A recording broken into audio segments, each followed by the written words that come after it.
I'm here today with Bill Janeway, one of the founders of INET, former vice chairman of Warburg Pincus, and the author of Doing Capitalism in the Innovation Economy, revised edition. Bill, thanks for being here. Delighted. Cambridge University Press and Bill Janeway teamed together for a second edition.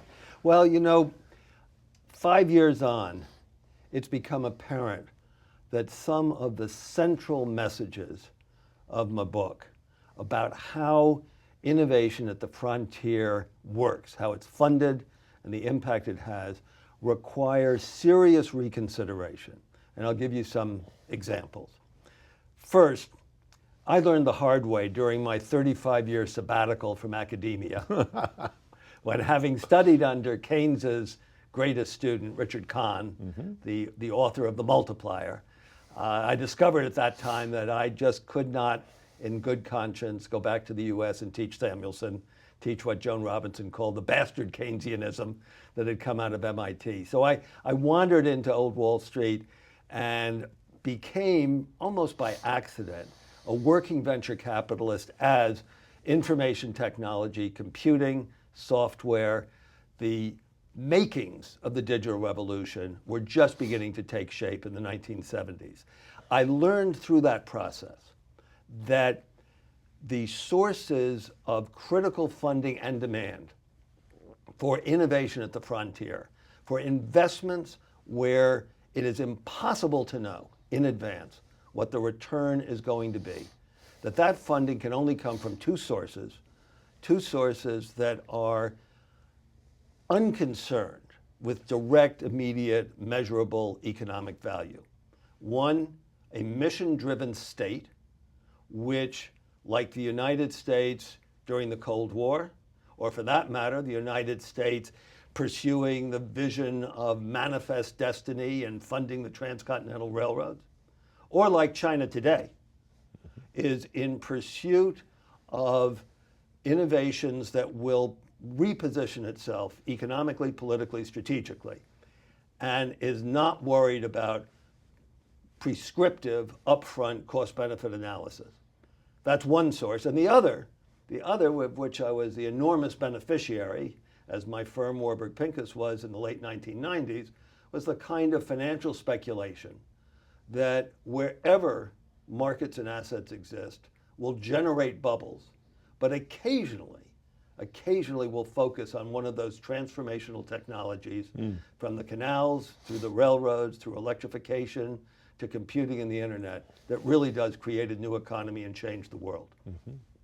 All of the players in this game between the mission-driven state, financial speculation, and the market economy whose configuration, whose structure and growth will be the result of what goes on in this game, all are operating under conditions of fundamental uncertainty.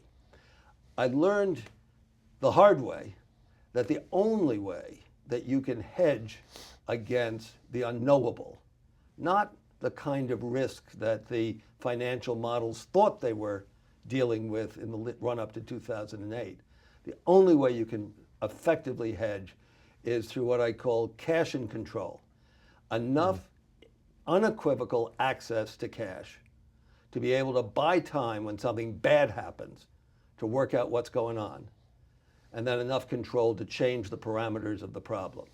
In the little micro world of venture capital where I was living, that usually means fire the CEO, or to begin by firing the CEO. But in the great world, whether it's Jamie Dimon constructing a fortress balance sheet at JP Morgan in 2007, or it's China accumulating $3 trillion of foreign reserves after the Asian flu, self-insurance against the unknowable is the essence. You've seen this even in the technology corporations that don't want to rely on banks or bond markets after 2008. Absolutely. They have enough technology and market risk that they don't want to accept any financial risk. Absolutely right. Well, looking around a year or two ago at the unicorn bubble, it seemed that something was going on here that said, well, you don't have to worry about operating cash flow because you're going to be funded indefinitely by big institutions that don't know what to do with their money and are terrified of missing out on the next Facebook or Google. So that was one thing that was going on. It seemed to call into question the central message of the book. But something else was going on, and it had become apparent even before the 2016 election or the 2016 Brexit referendum in Britain. And that was the digital revolution that I participated in, that had been sponsored in every particular by the American state, by the American Defense Department, had taken off on its own, had reached a level of maturity that not only did it no longer need state sponsorship, it was attacking the authority of the state at every level. In the micro markets of transportation, Uber, residential dwellings, Airbnb, but also even attacking the legitimacy, the integrity of the political process. When you say it was attacking the state, you don't mean it was anti-government per se. You're saying the way it was transforming society was a disruption. The markets that it was disrupting had indeed, over decades, generations, even centuries, accreted as constituent parts, regulatory structures, ways of the game that were no longer directly relevant. Perhaps most important, it was attacking the structure of the labor market. It was IT that enabled globalization, directly in the form of outsourcing, indirectly through the ability for the multinational corporation to become the global corporation. Yes. And to shift its headquarters, to shift its tax exposures, more or less friction-free, thereby another mode of attack on the authority of the nation state.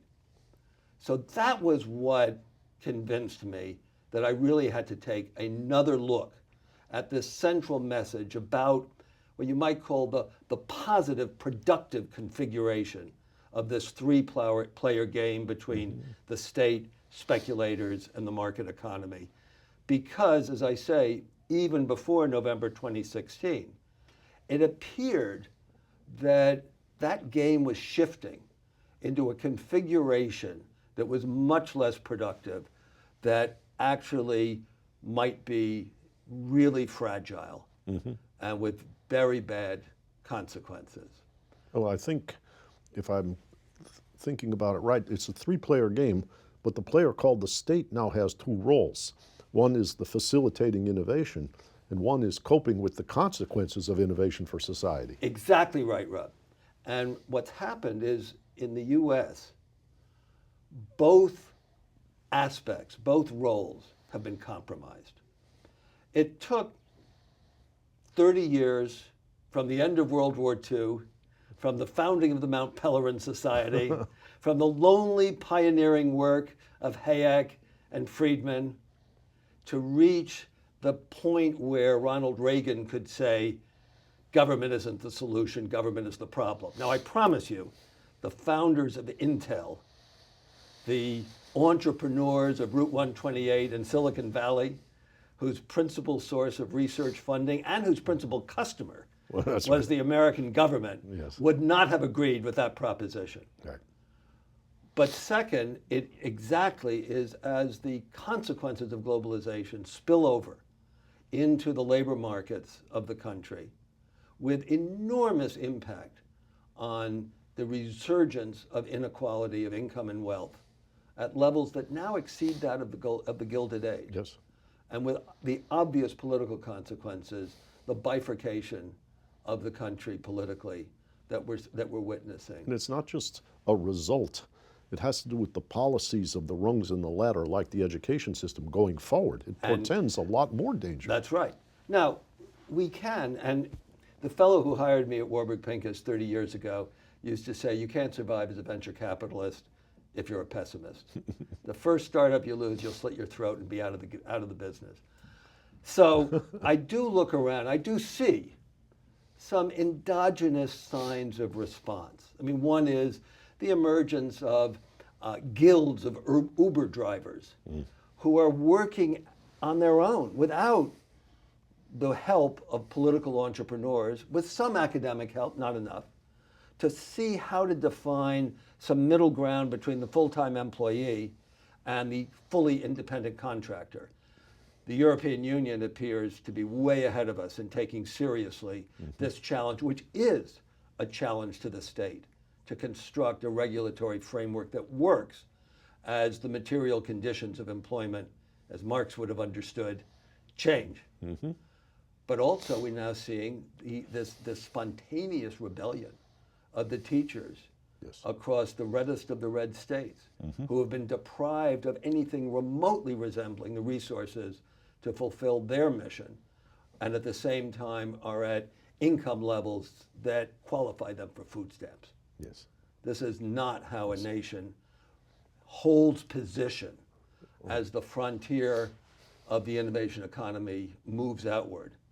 So that was another major motivation for taking seriously the reconsideration of the issues. Another, I should add, is, and this is a consequence of the digital revolution in large part, as I started to dig in and stayed up by dint of teaching a course at Cambridge University on the economics of innovation based on my book, keeping up with the literature coming out of the academy, US, Europe, increasingly Asia, it became clear there's some very interesting work going on the structure of the market economy, not just in the US, but especially in the US. Yes.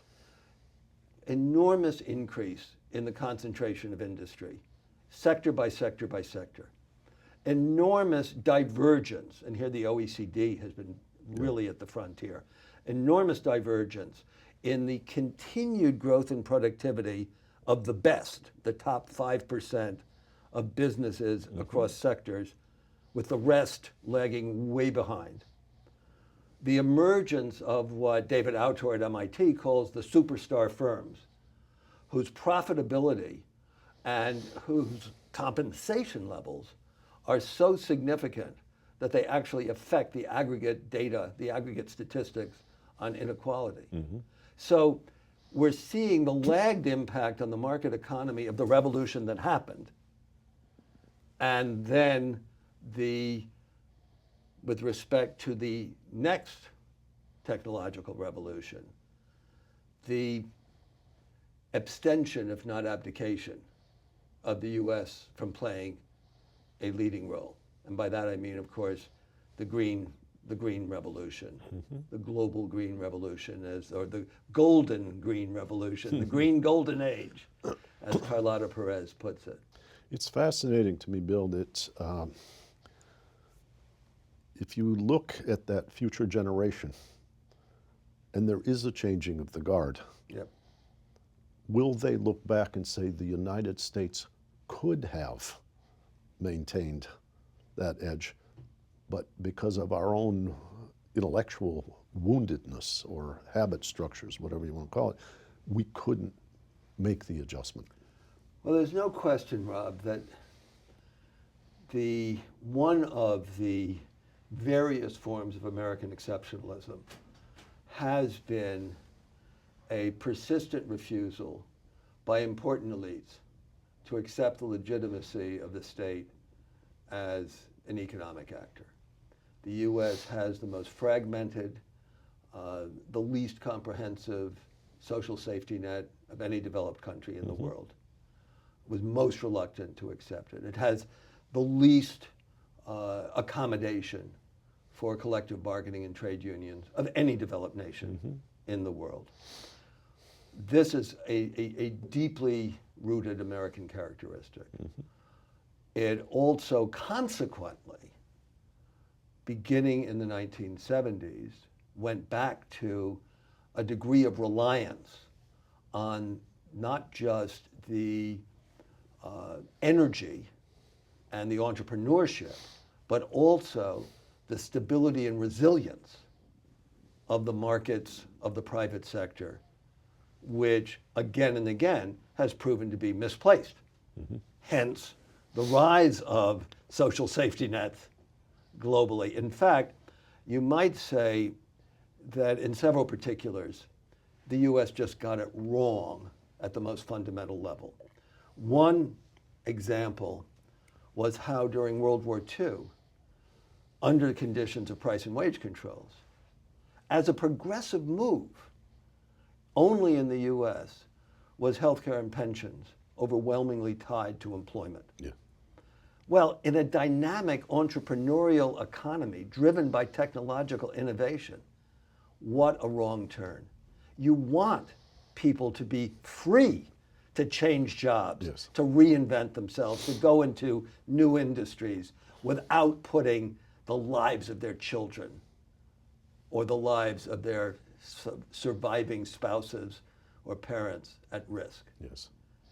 So that choice and the inadequacies of the American social safety net are a direct burden and barrier to being entrepreneurially effective. Now, in the first generation after World War II, it didn't matter.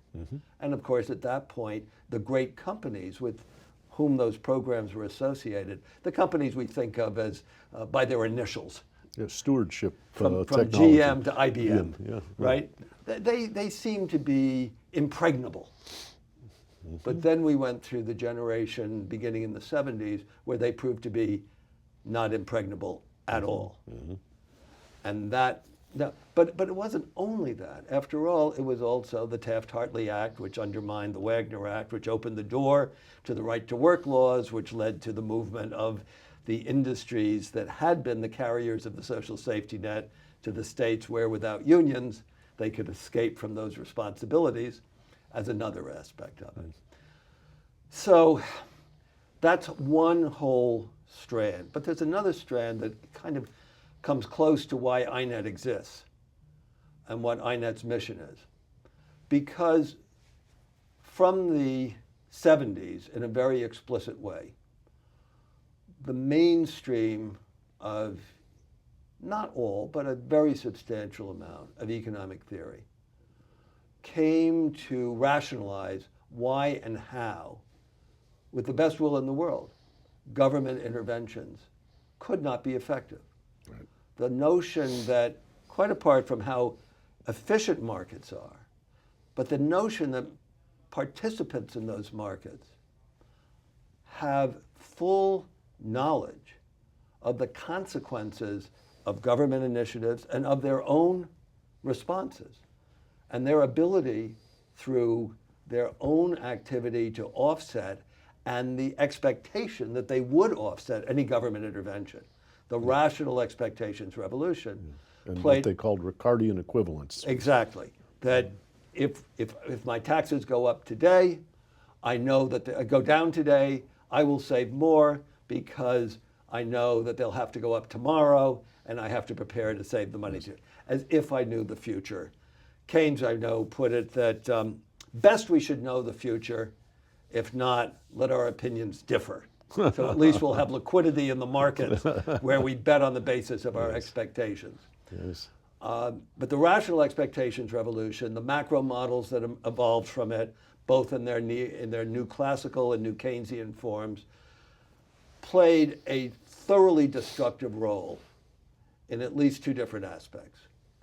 On the one hand, in their narrow, constrained forms, by thinking of the world as a world in which money is purely a veil, rather than an asset by holding which you can self-insure, as I've said, against an unknowable future, but purely as a veil, and with, at the bottom, at the micro foundations of these macro models, a rational representative agent optimizing her utility through time.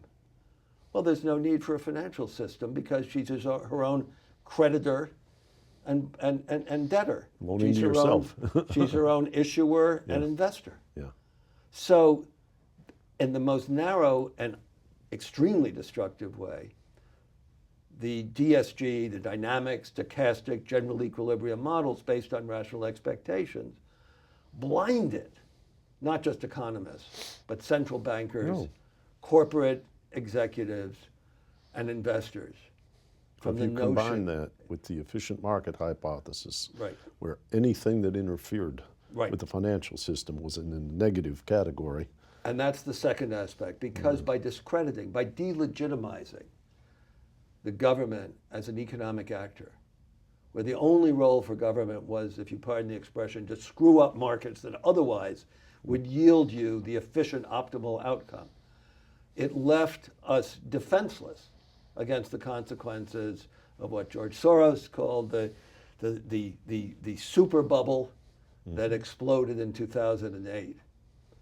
Now, in both those ways, economics, mainstream economics, played a critically destructive role.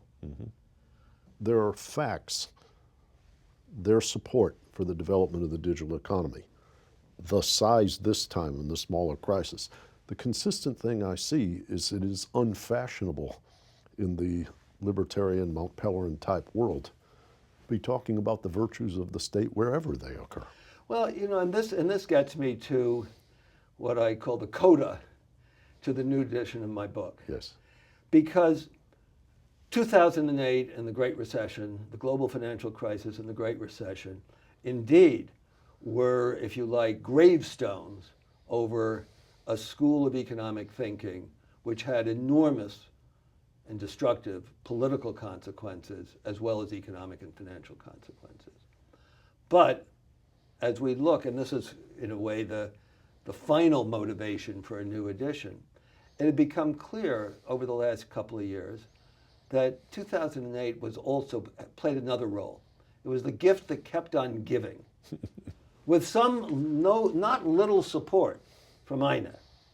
The gift that kept on giving to In the realm of ideas. Yes, the reconstruction, the power of ideas, the reconstruction of economics and finance to take account of, first of all, the potential of positive consequences from state intervention,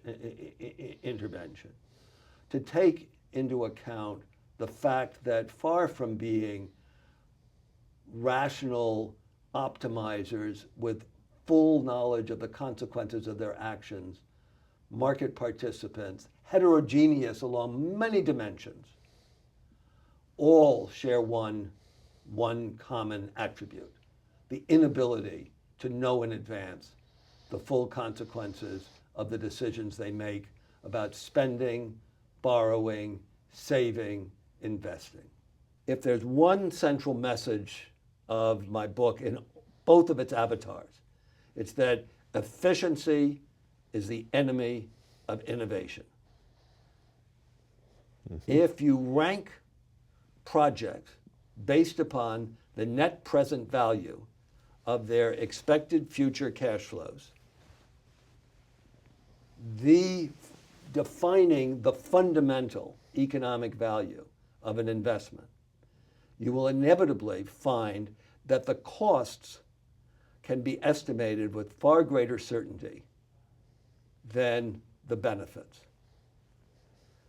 Who would have estimated the benefits of the investment that the NSA, by way of the NSF, made in a couple of graduate students at Stanford who had an idea for how to improve the ability to find what you wanted on the internet?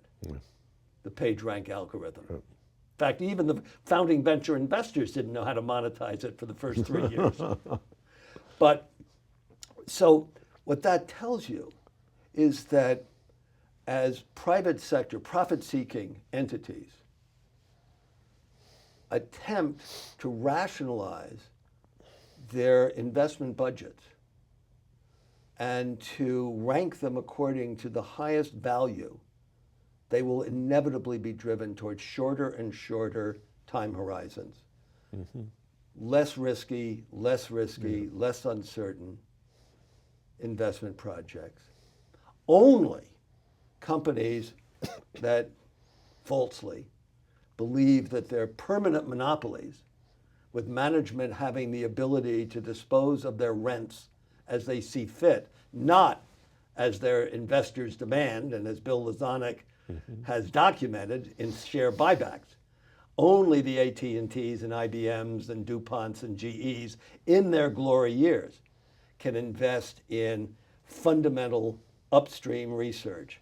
Yes. And all of those monopolies were challenged and falling apart by the 1980s when DARPA had stepped in preemptively to take over their role with respect to the digital technologies and the NIH with respect to the life sciences. The hostility Towards towards big tech. Facebook, Google, Yeah. feeling like loss of control. I want to relate it to your earlier observation is that the government facilitated what's gone on its own and been disruptive, but it's not mitigating the disruptions. Right. And are they being scapegoated for this particular episode related to political manipulation for something that's a much larger phenomenon? I think there's several relevant ways to respond to that very, very important and timely question. The first is to recognize that these monopolies, these digital information monopolies, have another new, entirely new source of monopolizing power. Historically, monopolies, those that were not embedded in the political economy by legislation, drew on economies of scale, economies of scope, network effects. But now there's another one, it's data. In my working lifetime as a venture capitalist, value migrated from hardware to software. Hardware was commoditized. In the last 15 years, software has been commoditized through both open source, which gives you all the tools for free that you need to write software, to build systems, and the cloud, which means you can rent computing resources as you use them, rather than to have to make big upfront investments. But this data we talked about that has been generated is automatically generated and captured by the systems that ride on the internet, ride on the infrastructure of the internet, provides an additional source of monopoly power. The more data, the better the algorithms. The better the algorithms, the more data that you're going to generate. So it's important to recognize that these incumbents, these digital superstar firms, have another source of power, of market power that was never available before. That's one. Two, U.S. is not the only nation state in the world. Mm-hmm. An aggregation of nation states known as the European Union is way ahead of us in responding to the consequences of the digital revolution. Is that because the suppliers of the digital revolution are not factors in the political economy of Europe? I think that is, as the original version of the television dramatization of Richard III put it, you might very well say so, but of course I couldn't possibly comment. The answer is yes, of course. Yeah. But it is the fact that the General Data Protection Regulation, GDPR, will come into effect next month.